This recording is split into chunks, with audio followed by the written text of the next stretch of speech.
Today my guest is Paddy Delaney, founder of RealStew.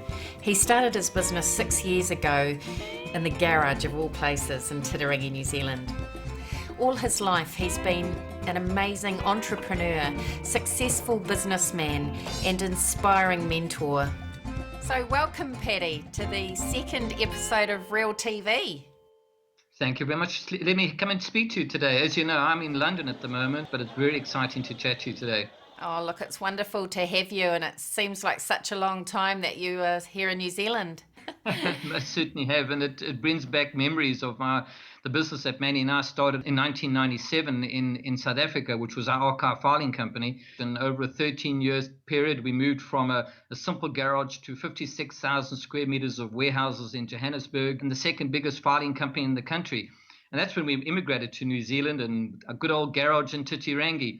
And as you say, yeah, we are in London. I'm no longer in the garage in London, though, I must say. We have took up occupation in the Berkshire incubation unit, yeah. A lot of support from the UK Trade-in Industries, and that's been really fantastic. So we have progressed from the garage, and, we are RealStew 5 years later, globally represented with members in 160 countries around the world, and leading on to greater things. So it was the right decision to move to London? No question about it. It's allowed everybody in RealStew to really start stepping up to the plate. If we're going to become global, we've got to do it from a global place. And I hear that you've been listening to your father's words. Most definitely. I've always loved playing chess, and my father said to me that life is like a game of chess, and the same as in business. And all you ever have to do to win the game is to know what the rules of the game are, understand the rules of the move, understand the objective of the game. And every time you make a move, all you ever have to do is incrementally improve your position. See, we've been working at RealStew for 5 years now, but you must keep in mind, this is a chess game. Every move we made has incrementally improved our position, and we have not gone backwards. My father also said to me that in any game, that you get to a point where you know it's time to thrust and time to parry. Up to now, we've been parrying, but we're about to thrust, and that we're going to do with our whole new range of applications that we're about to release in 2015.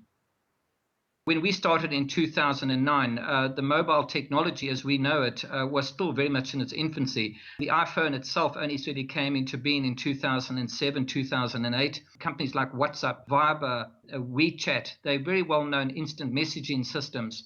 But all they do is chat, whereas we do a lot more than that. From our mobile device, you're going to be able to chat, multi-chat. You're going to be able to log into an online financial accounting system or log into a banking system.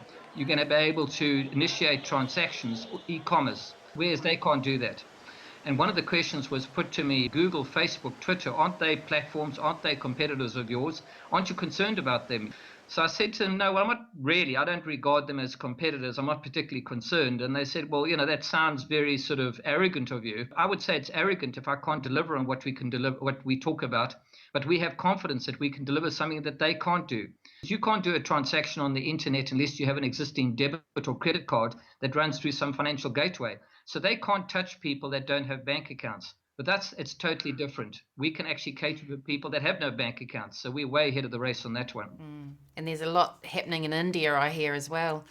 We've all heard of WhatsApp. WhatsApp is one of the world's biggest chat systems on the platform now on the world. They've got 600 million users. And yesterday they broke an all-time record where 64 billion messages was placed on their platform in a 24-hour cycle. WhatsApp started way back in 2007, slowly, methodically built their platform. But their true launch took place in 2011, and they used India as the launch pad for it. History is on our side. So we've decided to learn from what everybody else has done in the past. We're going to launch our Real mobile app within the Indian market as the launch pad. And I believe we're going to achieve the same prominence as they've done. We all heard of the book called The Tipping Point by Malcolm Gladwell. And he sort of talked about the scenarios where, why is it that the hula hoop, as we remember it, became an actual world phenomenon? Why did the Rubik Cube just take over around the world? Why did the hush puppy, as we know, the little shoes, become sort of prominent? And yet at the same time, there were similar sort of shoes that never took prominence. And what it was he said that if you can create an environment whereby you're able to pass knowledge within an ecosystem, and you'll be able to maintain that knowledge and not have leakage, you're going to create an environment that you can take an idea and it can absolutely spread. Now, what we've gone and done is put in 6 interlinked strategies together that we believe is going to allow us to accelerate our numbers. The whole concept behind RealStew is we started off with 3 challenges, and that was to create a platform where you can have a conversation, you can engage, interact, and transact and share. And we've done that. The second scenario is to create an environment whereby people would start buying applications to enhance the way they communicate and engage. And thirdly, you get to the point they can't stop using us, because to stop using the application means they're going backwards. We all heard of Maslow's hierarchy of needs. What a lot of people don't know about is Abraham Maslow also released a document in 1954 titled Motivation and Personality.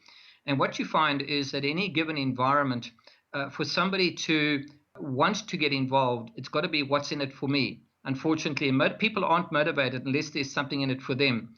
So we've created an environment whereby as people start using the RealStew platform for things that come naturally for them, they're going to start seeing the financial benefits. But knowing that, it's an opportunity for us to really put our best foot forward. We haven't shifted off the course. We've stuck at it. We've had to make a lot of decisions along the way, and fortunately we made more good decisions than bad ones, and the bad ones didn't cripple us. The ultimate objective is to have 1 billion users by the end of December 2018, and that is going to happen for the simple reason that we continue to work as a team. We're not oblivious to the challenges.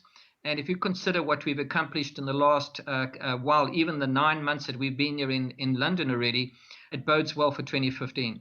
Everyone better have their eyes peeled for RealStew.